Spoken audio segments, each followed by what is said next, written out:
Hi everyone, welcome back to a new episode of Love All.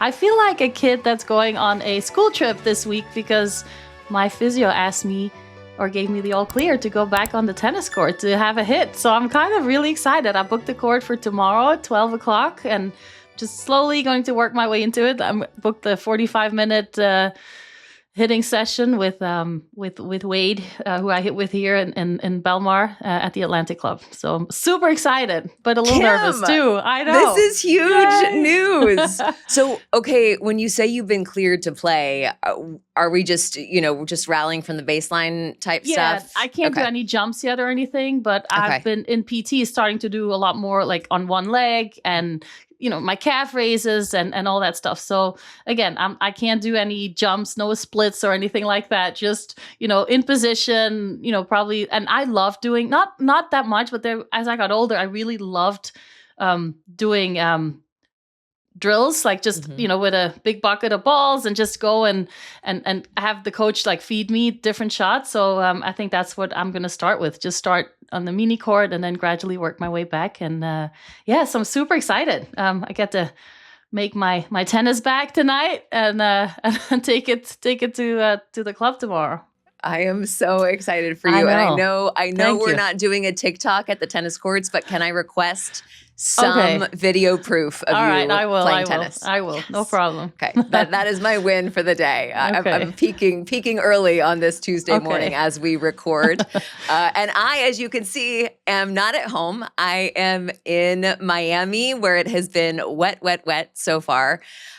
We have some final round qualies matches today, again, recording on a Tuesday. So wrapping up qualies matches today, as well as some first round WTA action. The draws came out. I am so excited to be here. I grew up in South Florida, so this is a little taste of home for me. I do not miss the humidity one bit at all. I am so shellacked up here, my hair. It is like you could knock on it. There's so much hairspray in there.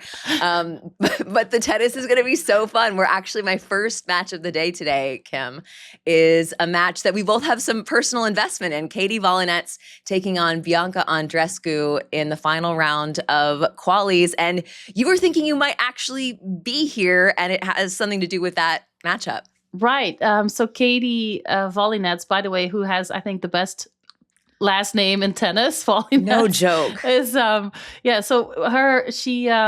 she joined the Pine Agency that I am a part of as well, and so I've been talking to her quite often, and I was planning on going down to Miami to kind of watch her practice in person and get a feel for kind of her tennis brain and kind of pick up some little things here and there in real life, but unfortunately she got injured. She hurt her hip during the Austin tournament, during the Indian Wells, I guess the second week of Indian Wells, right? That's when that tournament is held. And then, it was bad weather and all that stuff. So we ended up, maybe postponing me being at, one of her practice weeks to a time where she's able to just really play freely and go all out. So unfortunately, no Miami for me this year. But exciting match against Bianca Andreescu, who I've also been been a fan of and enjoy her tennis and her personality. And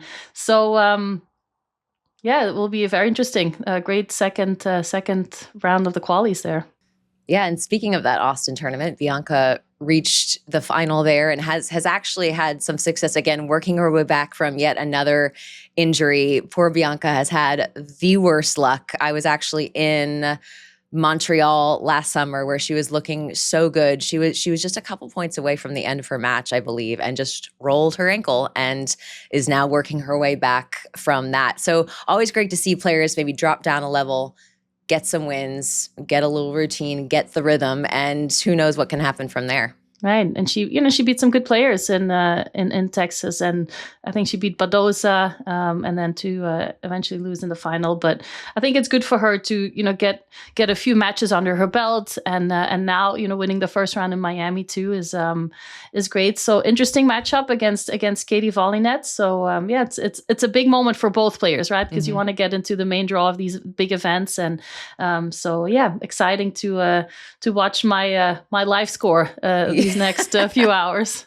I love it. No yard work this morning, Kim. No yard work. Listen, okay, it's been great. raining and everything is too soggy. It's no, I'm gonna stay inside, clean the house. Okay, good stuff. Well, let's move on to Henley's headlines. We're going to have some headlines for you today, and then we're also going to go into Kimformation. I have some burning questions for Kim that I cannot wait to ask, and then we've got our Rec Room segment.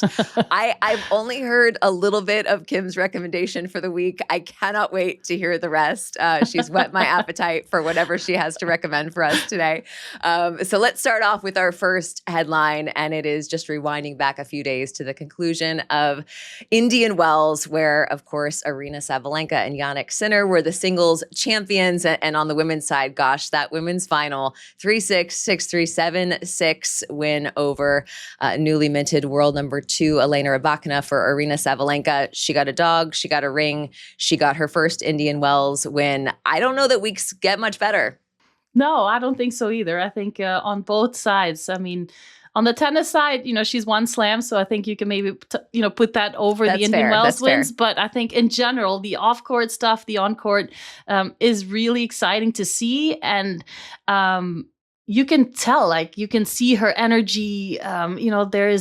She is how she, how she shows us, right? Like she is how she is in the press conferences, and it's really exciting to see a team like hers all work together and be a part of it. And because that's what it is. Like you're not just married to the tennis life, right? But you're also married to your whole team, because those are the people you see every day, from the moment that you wake up and you have breakfast together to when you go to dinner or you prepare your matches the night before.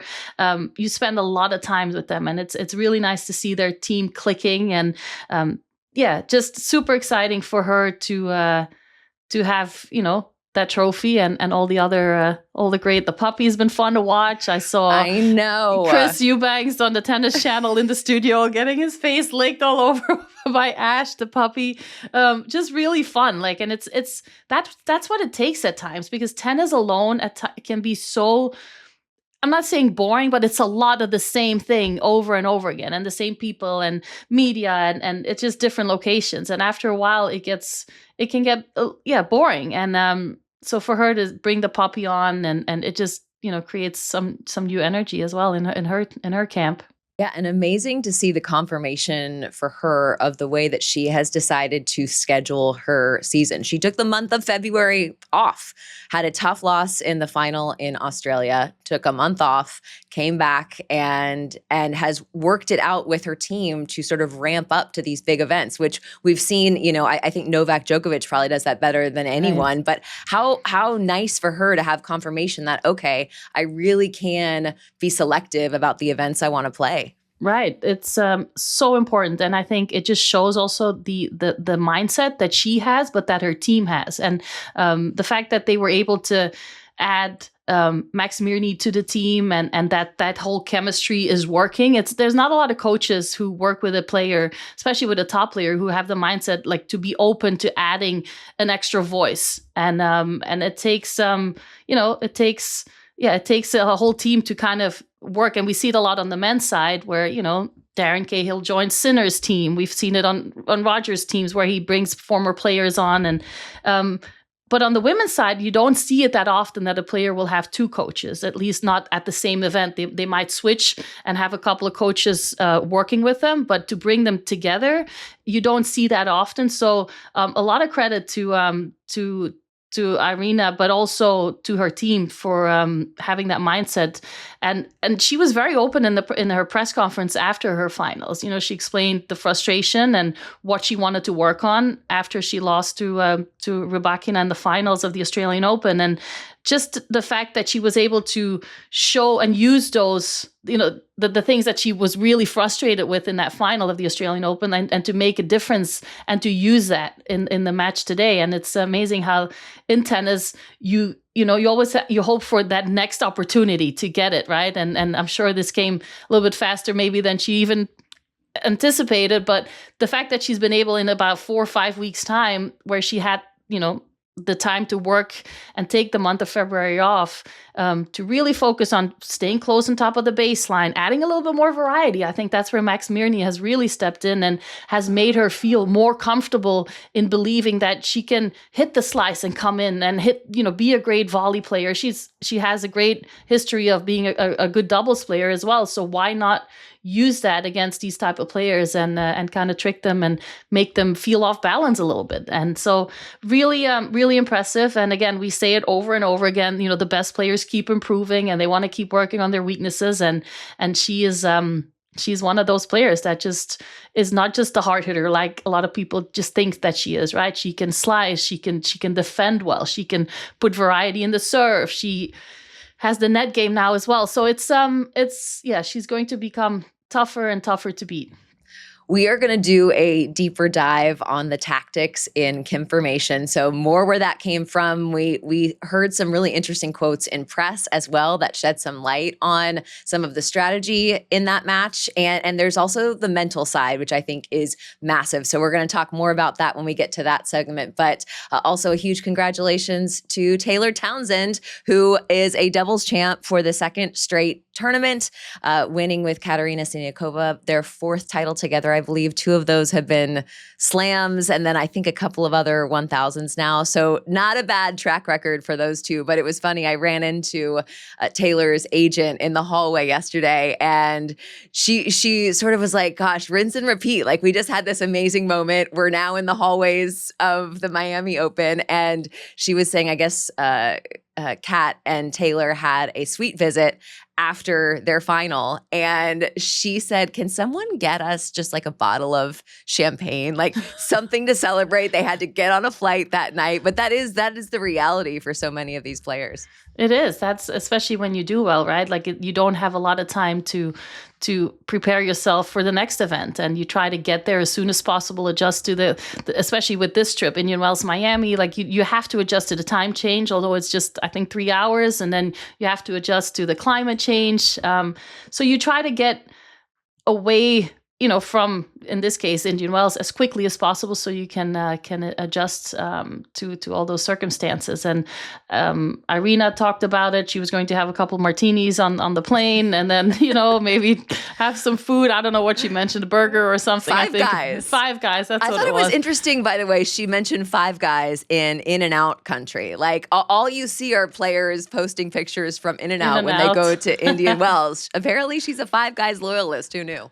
Yeah, I saw not a tennis topic, but I saw Michael B. Jordan. I think he was in and out, literally with his Oscar, like eating and signing autographs and stuff like that. So yeah, definitely very popular on that side of the country. I love it. And listen, I don't think there's any time of the year where we hear more about conditions. It reminds me of, it was a couple of years ago at the Australian Open, we had this fun show called Blue Zone, and I had a segment, and just for my own amusement, I called it Shampoo and Conditions, because that's all in Australia, where, especially in Melbourne, where things can change from day to day. I feel like that is such a hot topic during the Sunshine Swing, because not only do you have different court speeds, but you have different climates this year, different balls. So how was that for you, Kim, in terms of making that adjustment?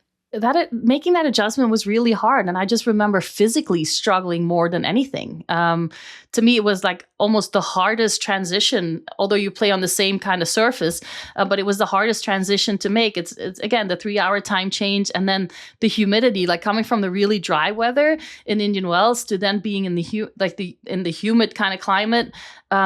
I found really hard. And I remember every year when I would go back, like I could not start my first practice of the tournament going full speed, because my lungs, my throat, like I just couldn't go as normal. And so I had to give myself, a little bit of time to prepare. And again, I don't think people, maybe think about that as much. We play on hard court, and you think, okay, it stays the same for everything, but it's all those little things make a huge difference, make you feel different. And even for the longest time, like Miami, I felt like it didn't suit me because I just didn't feel that good. But then I was able to, have a good result eventually. And kind of adjust myself all the time. And but that's the thing. That's the reason why, Sabalenka is on a flight the same day as she finished playing her final, and just to kind of get adjusted as quickly as possible. The next topic is one that amuses me personally, because Corentin Moutet, he is one of the most colorful players. Colorful is that's the way that I like to describe it, because you never know what colorful could mean on a given day. But I feel like his tennis is like that too, right? 100%. He's so fun to watch, and he's so talented and has so many surprises, I feel like, up his sleeve, but also with his body language, like a lot of things can happen. That is correct. So the Frenchman was playing in the Phoenix Challenger. We mentioned the Austin, I believe it's a 125 event that they now have in between Indian Wells and Miami, which is so great for the players who might lose early in Indian Wells, want to get some extra matches. But they have it was inspired by this Phoenix Challenger, which has a higher cutoff or lower. The rankings are higher in terms of the cutoff for that than many 250s on the calendar, because there are so many players who are like, why wouldn't I go and get a few extra matches? So Corentin Moutet in the semifinals of the Phoenix Challenger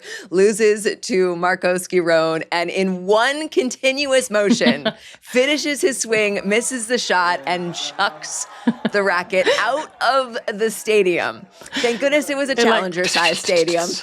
So nobody was injured in the making of this tennis meme. But I was watching that, and then also seeing Aryna Sabalenka down a set in a break in her final to Elena Rybakina, and smashing a racket. And I think she might have won maybe 4 straight games after that. So here's my question, Kim. In the racket chucking / racket demolishing headline, what is the personality type that helps? Because there are some people who would do that and it would be a huge negative. They would derail them. They wouldn't be able to mentally recover.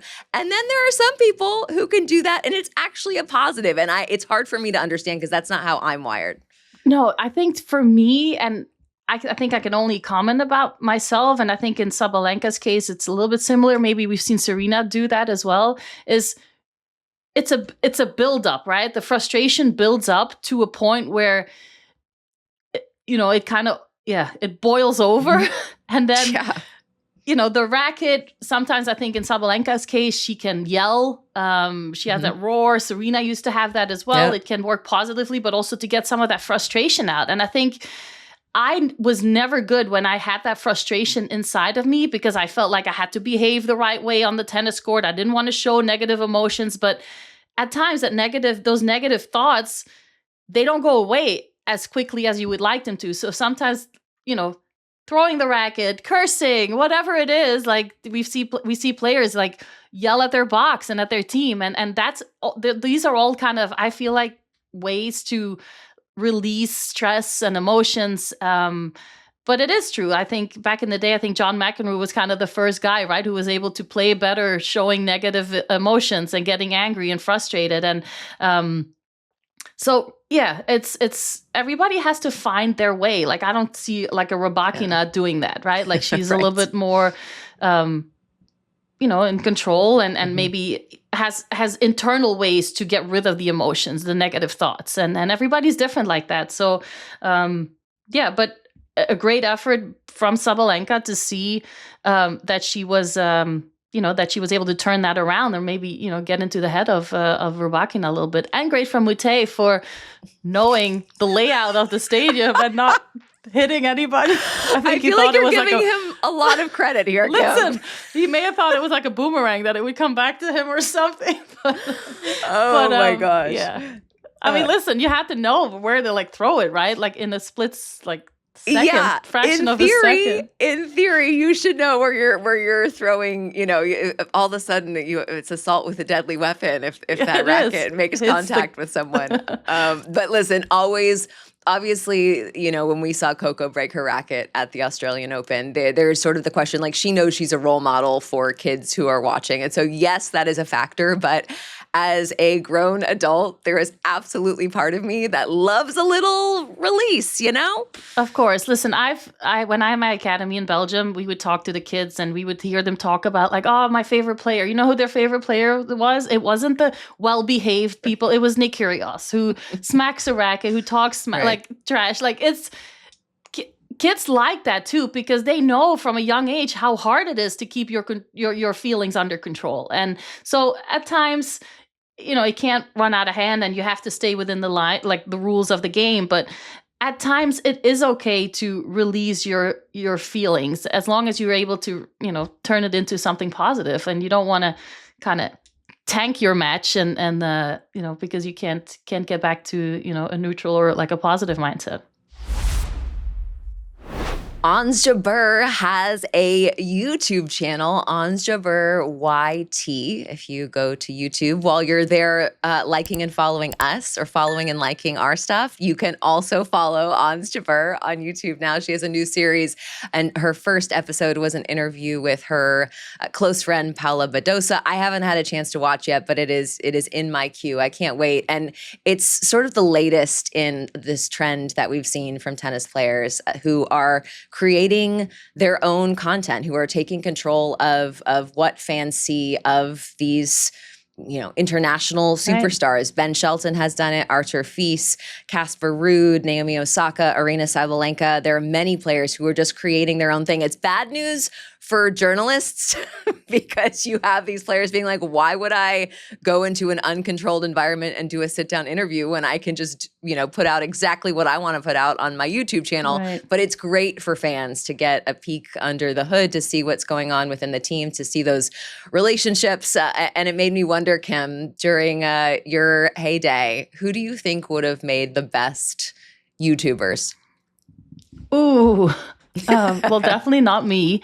I would say, I think Andy would have been really good. I don't know if he would have liked doing it. I don't think, he still is not on social media or anything now, but I think it would have been fun. And I think like Andre Agassi, Steffi, like the kind of that energy together would have been fun to see. But let me ask you this, like, do you think that when like an Ons Jabeur, when she creates these kind of like YouTube, what do you call them, episodes? Mm-hmm. Don't you think that can also benefit some of the journalists, where they can pick up on more information that a lot of times in the tennis world we do miss from the players? We see a lot of the same kind of information that comes out, the level of tennis, what are you working on, like what's new in your team, and that's kind of where it stays. And then now you have that personal information. Like I love seeing, like, since that we had her on the podcast at the start of January, like how much her belly has grown now. And it's like, it's really cute. Like it's, so there's a lot of information I do think that you can get out of that. And I think that journalists can kind of pick up on. That's a fair point. That's a fair point to push back on. I think the tough piece is, what information are you after? And so, yes, is there something there that could be helpful? Sure, especially for somebody who does what I do. Like for an on-court interview, if I see an interaction, or if I see that a player has a really silly relationship with their physio or something like that, or they're always competing, or they have like a running total of who wins Uno, like that kind of stuff is very valuable for me as a post-match interviewer, because I sometimes have the ability to kind of get into the fun stuff. If you want details on anything sort of below the surface, I think that might be tougher to get. And I think that in tennis, it's been so hard. And this is probably a story for another day. But really, since COVID, it has been so many tennis outlets, or so many news outlets have cut their spending for tennis. And so it's hard for journalists to travel. Even if you are on site, a lot of those press conferences now go online right away. So a reporter could be asking a question to build a story, and somebody is pulling that quote from this reporter's story that they're on site there to get. And, it's on X and on Instagram within 5 minutes of the press conference. So I think there are so many challenges facing journalists in terms of actually getting information that's maybe tougher to get, maybe asking the hard questions. When it comes to tactical stuff, I don't know how many players are really going into that on their YouTube, but who knows? To your point, I think it depends on the player and what they want to share. But shout out to the journalists doing the hard yards, because it's a tough environment today, in particular, just with budgets and how expensive it is. Yeah. As tennis players, like a lot of times, like the media is sometimes seen as like another rival, like totally. Not all the time, but during different stages in your career, I do think it can be that way, but we can never forget. And Billie Jean King was very important, I think, for me in my upbringing to at the US Open, I remember when I was playing juniors there and how she made it very clear that the time that we give back is like the journalists, the media is what helps grow our sport as well. And they help grow your own individual brand, but also help our sport in general. And that's why I think it's important to give back and to give the time to the sport. And so, yeah, it's important. Definitely the hope that doesn't like how AI is going to take over a lot of jobs in the world. Like hope that that's not going to happen to the media in tennis. Oh, let's hope. I think, having different aspects of coverage are important, but we love players creating their own content as well. I think there's room for all of it. And wrapping things up here, Kim, with some very important news. The Miami Open has a new signature drink called the Love All Frosé. It comes in a plastic tennis ball cup. And I am just wanting to know when the lawyers are getting on the copyright infringement lawsuit for the Miami Open having a Love All Frosé. How dare they? But it's the cutest little thing. Well, it's like frozen rosé. Have you ever had a frosé? No, I have not. I haven't either, but but I'm told that it's I think it might be a little bit sweeter than like just frozen rosé. Right. But it's this. I keep doing this. It's this cute little ball.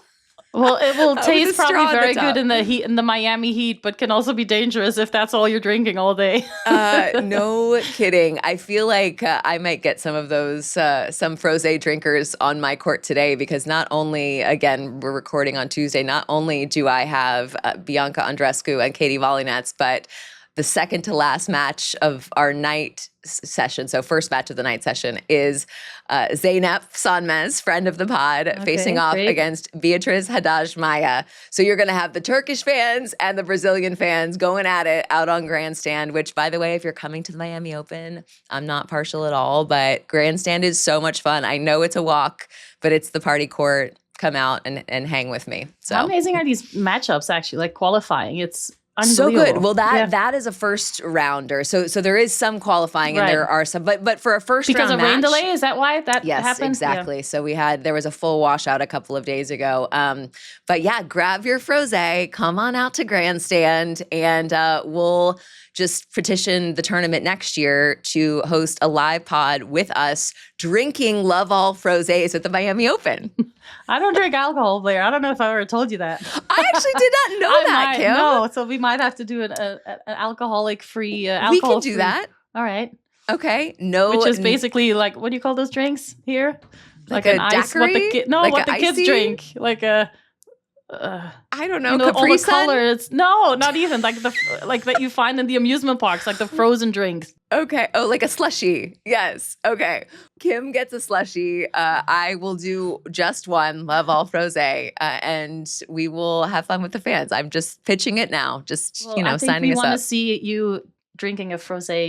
We don't want to wait till next year, but maybe if you have some time, I'll let you know. Or just a picture would be good. I'll do a full review. All right, Kim, moving on to my favorite segment.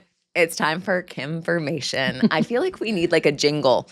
Kim, I'll leave that to me. I'll think about that. But to start off, Kimformation, I just wanted to ask you if we can dive deeper into the Sabalenka Rybakina Indian Wells final. I want to get into more of the X's and O's. And as we sort of teased earlier, the players talked a little bit about that in their press conference, which you have something to say about that as well. But I want you to take this wherever you want to go. What stuck out to you?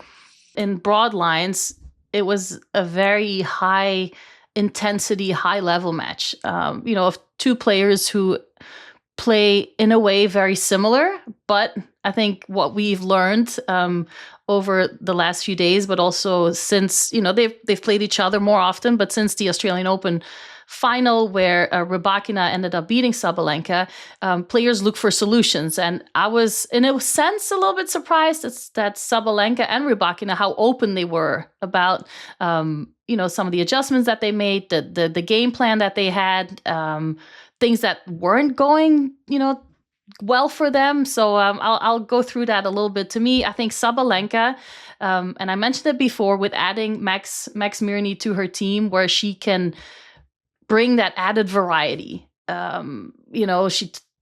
We saw her changing up the second serve a little bit as well, where she was, instead of hitting a deeper, hard, kind of flatter second serve, which is what she did quite often in the past, she's now using a little bit more of a kick serve at times. And it's not that it's a better serve, but I think it's the variety that you can add to your opponent, which is what makes them kind of feel like, oh, what do I do? Do I take a step back? Do I take it early on the rise? And you surprise your opponent with that. So, which then takes away from Rybakina's racket side of the court, that she can't just go and swing freely and start dominating the rally, and which is what in their mindset is what they're both trying to do first. And the level of, at times, when I was coming up, it was like men's tennis was like, oh, serve and that's it, right? Like, and I feel like women's tennis is getting a little bit closer to that, where especially when you watch a match like yesterday or like 2 days ago with Sabalenka Rybakina, the serve becomes so important, and they get so many more free points that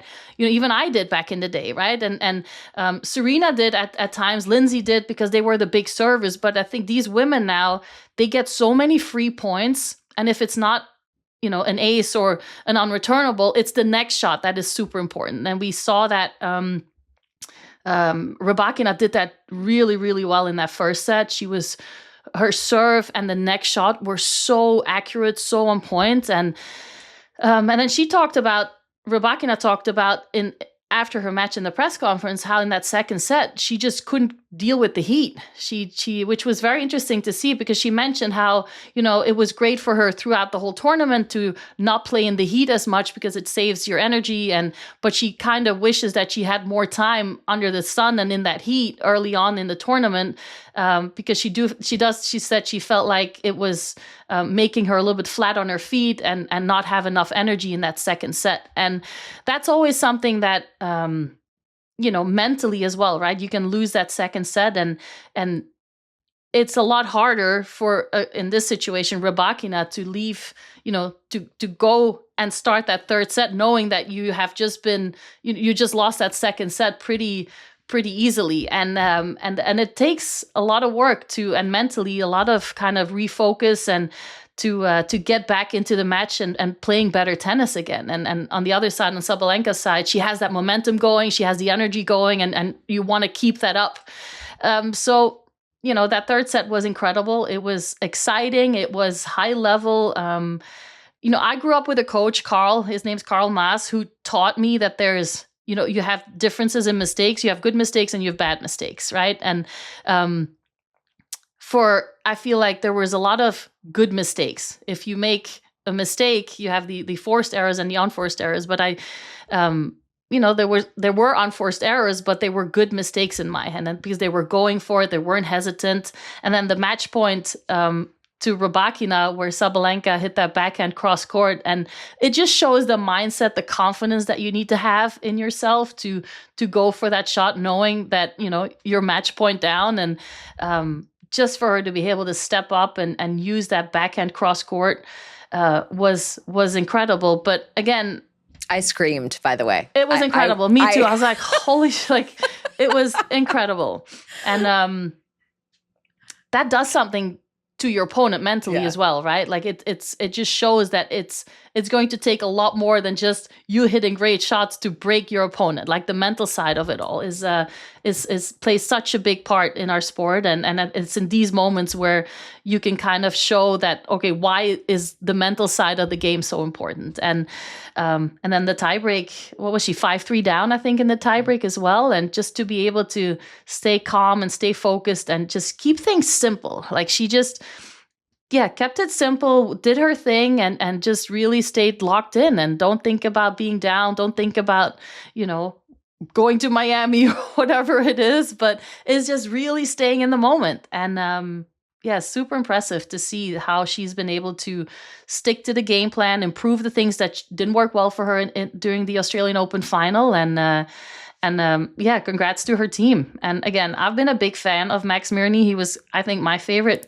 male tennis player because I loved Max too. He was so like there were so many times where so many times where later at night at the tennis, like in the gym, that he would be doing stretching and I would just pick his brain. Like he was so professional always and so kind, and his dad was great, and that him and I would be in the gym and we'd be doing stretches and we would talk about like how important it is to be flexible and how, just to mentally as well, like leave the court kind of relaxed and calm and not be super stressed from all the hype and the energy that's out there. So I feel like he's been one of my favorites. And so the fact that he's able to help her and her whole team is maybe a little bit, I don't know, maybe we don't talk about enough, I think. Yeah, and also great to see him healthy because he had a brain tumor just a few years ago. And so to have him back on tour doing well is great on that front. But Kim, I have a couple of follow-up questions for you here. Number one, in her press conference after the match, Aryna Sabalenka talked about her return strategy. And this is notable for a couple of reasons. I'm going to let you explain what the strategy was, but it's notable also because she told us what the strategy was. And I will tell you, as someone who asks a lot of questions about strategy, the number of times a player says to me, I can't tell you that, or that's between me and my team, or they give you the most general blanket statement ever. And you're like, thanks a lot. I learned nothing from what you just said.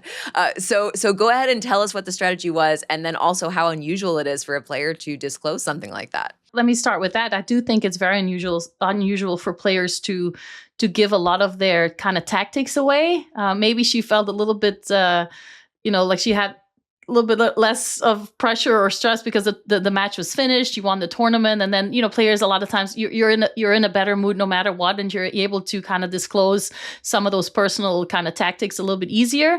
But she did mention, and that this is something that she worked on in the off season, or not, I shouldn't say the off season that she created for herself, right, by taking the month of February off.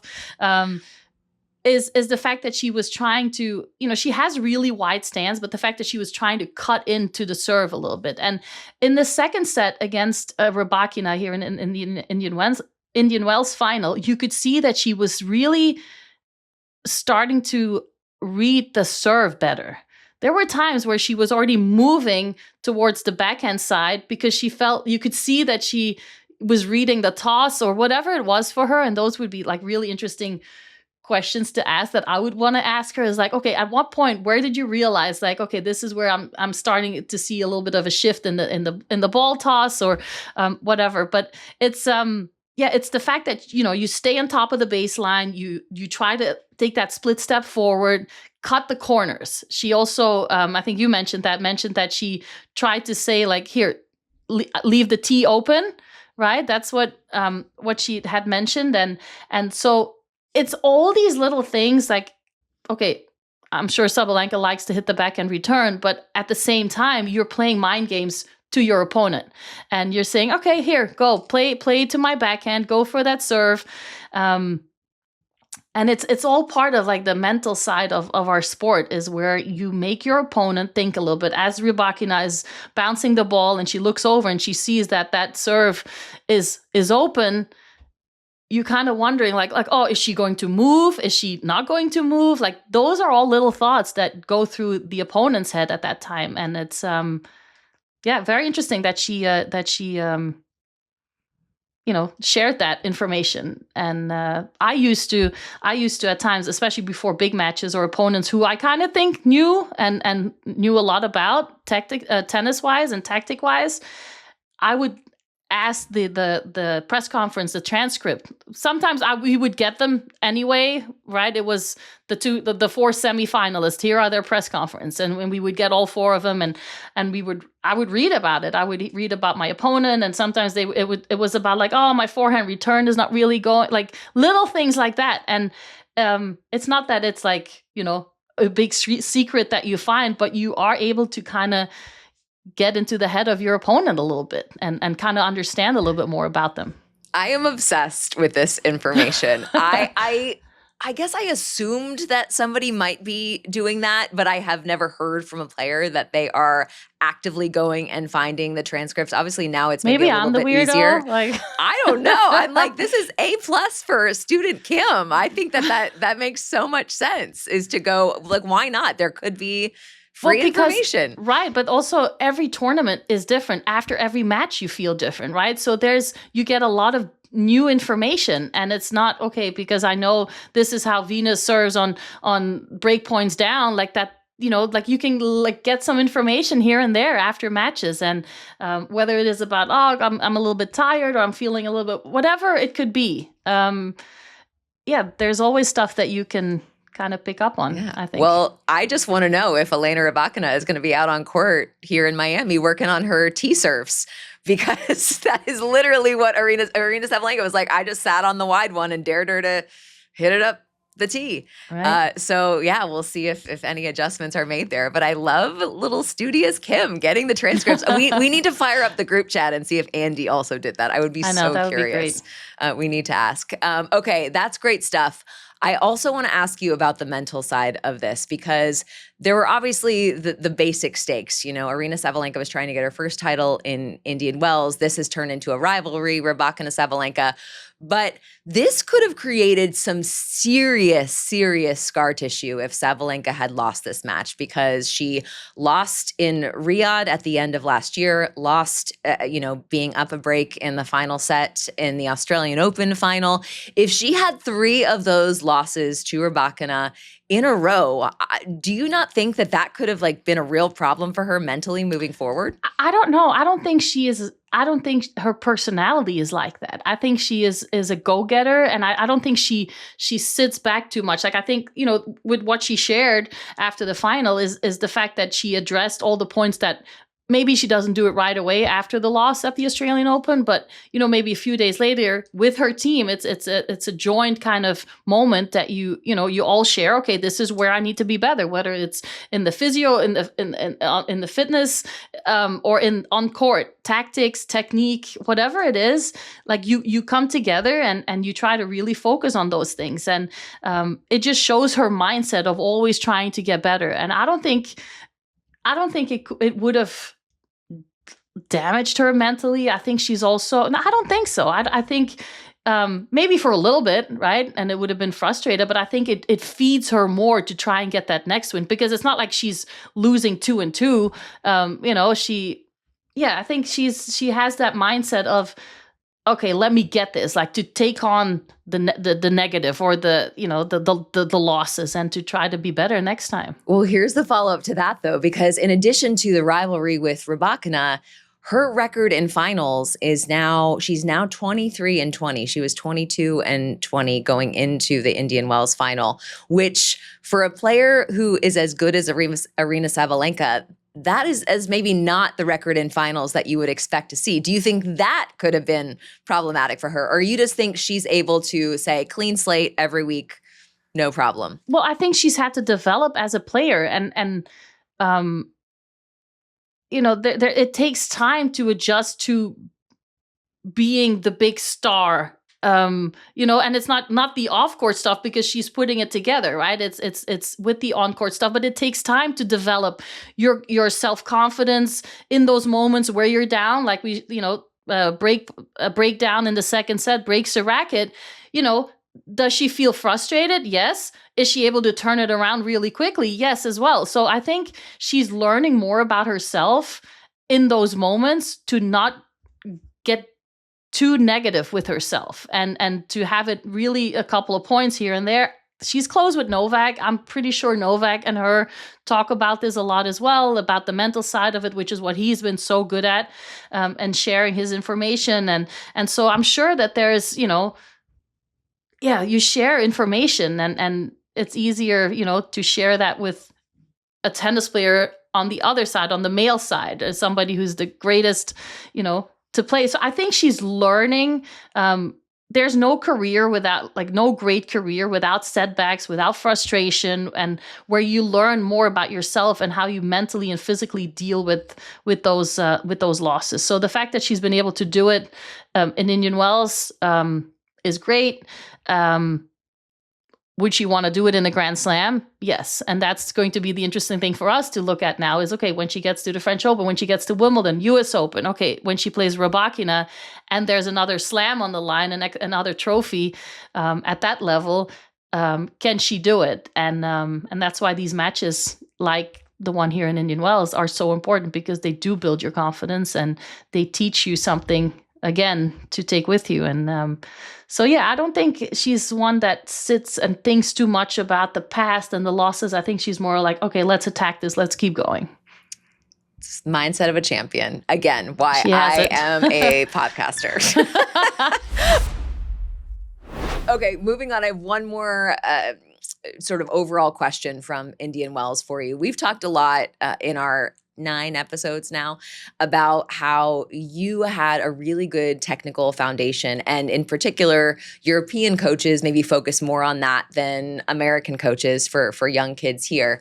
And then you see someone like Daniil Medvedev, who we love to see him playing his best tennis. Again, a new coach in his corner in Thomas Johansson. Thomas Johansson, yeah. Yep. Okay. I don't know why I was doubting myself there, but yes. And to see him playing great tennis, reaching the final, obviously falling to Jannik Sinner at the finish line. But you see a player like that who has no technique to speak of. His technique is sort of the lack of technique.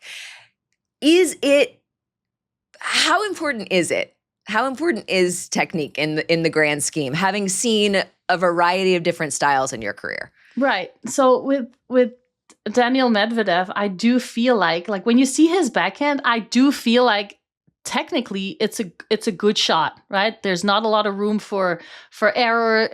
If the different type of styles that he plays, he can play, a lefty Rafa who will hit a high forehand spin into his backhand. Like, he can easily adjust to that.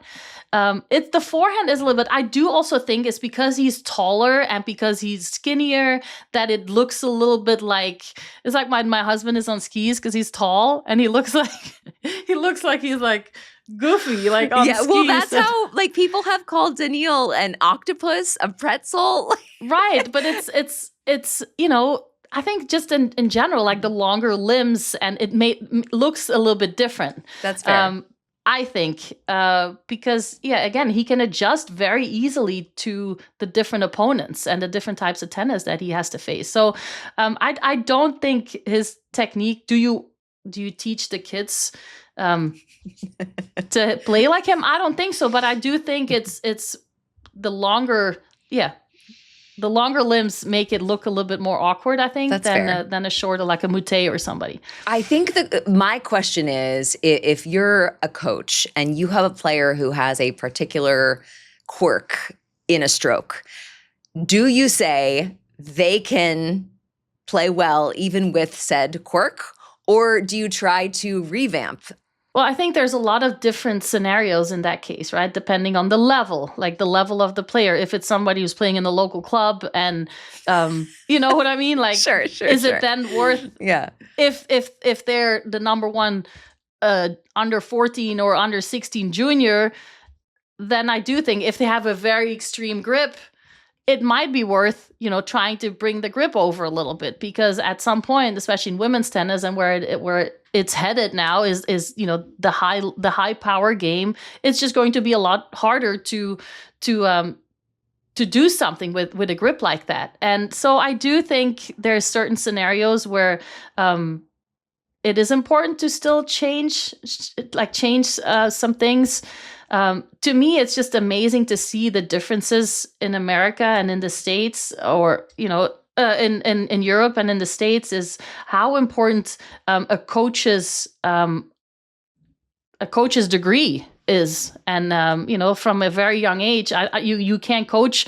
I'm going to give Belgium as an example. In my academy, you can't coach unless you have a coaching degree, unless you're maybe a student who's played tennis. But there's all these different categories of coaching degrees. And but the technical side of it is taught and is very, very important. I mean, in France too, I feel like the French players have, most of them have amazing techniques, and it's just very, very important. And it's I feel like the foundation to our sport, right, is to know especially it comes out later in life.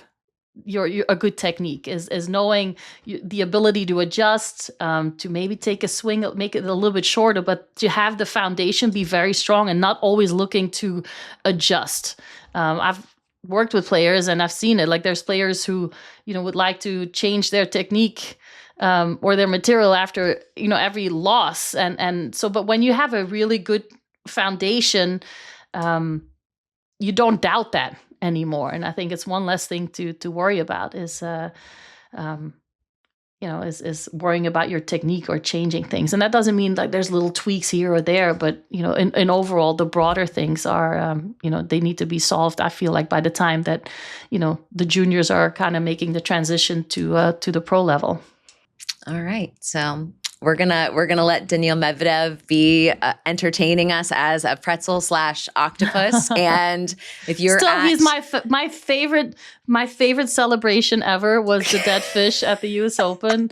He's just so funny to me. Like when he's arguing with the ref and like the things that he says, I think are just really funny.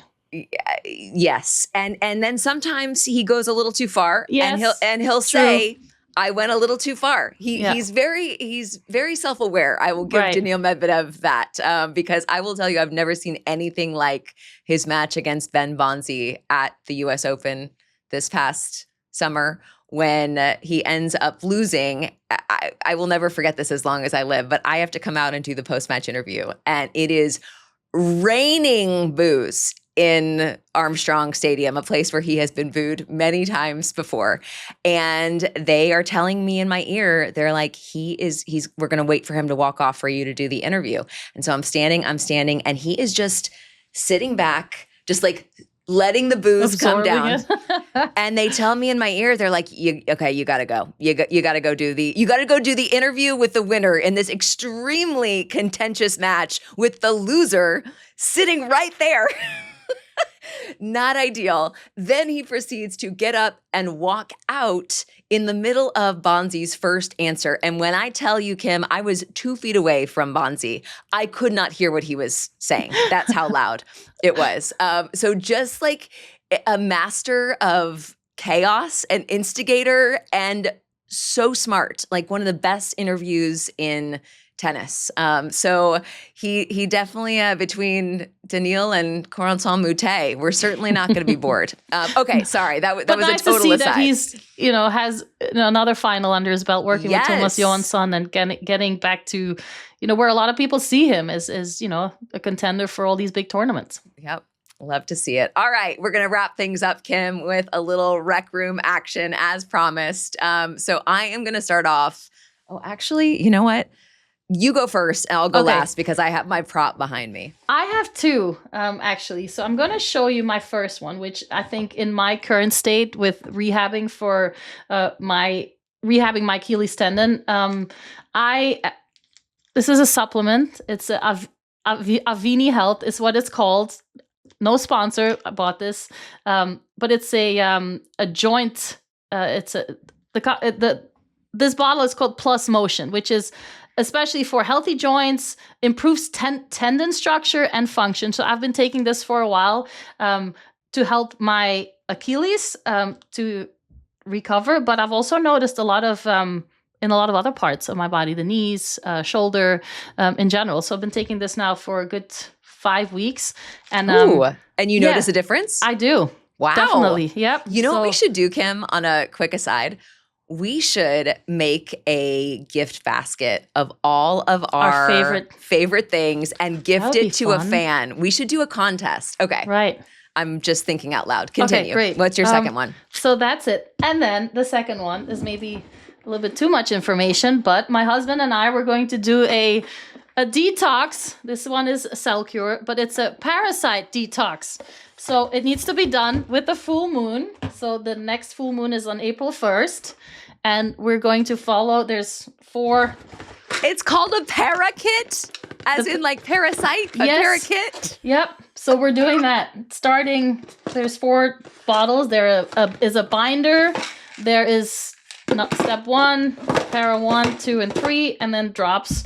So we're going to do that. And he has no choice. He has to do it too. So I ordered 2 boxes, and it's not that long. It's a 5 to 7 day kind of cleanse. And if we don't have a full breakdown of your results next Wednesday, I'm going to be devastated. No, we're not Kim. starting yet. We have to wait till the full moon. So I think the first one is April 1st. So we'll start a couple days before, and then we'll go a few days after. I did not know the lunar cycles off the top of my head. It's important. Well, I downloaded an app for it, so I found out. Kim, I'm dying. Do we all have parasites? I think we do. We do. Do we? Gosh, one more thing for me to worry about. Sheesh. So listen, on tour, I never, I was always, people that helped me over, in Belgium, I never wanted to go with the traditional route. So a little bit, I think Novak, not to that point where the recovery was already that far, I think advanced as it is now. But when it came to supplements, essential oils, I remember having this burn mark on my face because I had to sit and I put tea tree oil and it burned my whole skin, literally the final of the US Open. And no salicylic acid for Kim Clijsters. She's going with tea tree oil. Yes. But yeah, that was kind of always my go-to. I would, go with supplements that I would, that had really good, background checks, and I would check it with the WTA and all that stuff. But that was kind of my go-to all the time, and try some more, what they call alternative things that to me seemed a lot more logic than, normal that's stuff. Awesome. But I think it's worth doing your own research. Why not? It's what I felt good with. Yeah. And because otherwise I feel like I could have been on painkillers and anti-inflammatories for my whole career, because there's always something that you're dealing with. So I didn't want to do that. So anyway, these are my 2 recommendations: Avini, the Plus Motion, and the Racket Parasite Detox. Yeah. That is amazing. What's yours? This is my favorite segment, Kim. I'm not going to lie. Okay, here's my recommendation for the day. A bag? If you're listening to this, I'm holding up my work bag right now. And it is from Dagny Dover. Hang on, I'm going to see if I can get it more in the center of the frame for filming purposes. So it's a Dagny Dover, and would you believe it's a diaper bag. When my last work bag bit the dust, Kim, I've probably ordered and returned 27 bags because I have very specific qualifications and needs. Yes, I need it to have some compartments, but not too many, because let's be honest, if I'm in a rush, am I sticking the thing in, the 70-second pocket on the inside? No, probably not. So I like some pockets, but not too many. It's also really important that the straps stay on your shoulder, because there are many bags where the strap falls off, drives you crazy. There are some bags where the straps are too short. There are some bags where the straps are too long. There are also some bags that are just heinous. And this thing goes with me literally every time I travel. And who wants to carry around a heinous work bag? But it is so great. It's also washable. And it's this neoprene fabric that doesn't absorb dirt. You can wipe it down. Could not recommend it more. And, I bought. You travel with it as well? I do. On the plane? Yes. So it goes under my seat. So it's big enough to fit, if I need to bring an extra outfit for the day, it's plenty big, but it's not so big that it can't fit under the seat in front of you, or that it's cumbersome to carry around during the day. No diapers in it. Thank the Lord, we are past the diapers stage. Sheesh, let's knock on wood.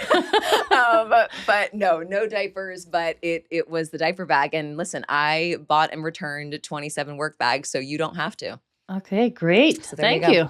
Yes. I had a little bag addiction when I was on tour. Did you? Oh my God. I loved buying little toiletry bags, one for my bobby pins, the other one for my hair ties, one for whatever, sunscreen. I had all little bags in my tennis bag. And but my bag addiction, I think, started in New Haven at the tournament, where the first time I played, in my room, I got this amazing, it was a big gift box, and in there, I think it was with Anne Worcester. Yeah. Worcester, yeah. She was a tournament director, and the tournament sponsor at the time was, I don't know how to say it, probably Downey and Burke. Dooney and Burke, yeah. Dooney and Burke. So I got this beautiful brown leather handbag, and I was like, and I just loved it. I fell in love with it. I used it for years, like on and off, and but that kind of is what started it. And then over time, I would kind of push myself or motivate myself. It's like, okay, if I win this next tournament, I'm going to buy this bag, and it would be super expensive, and I would like hold it off, and I said, if I win this next one, I'll get it. And so I ended up with a few nice bags over the years.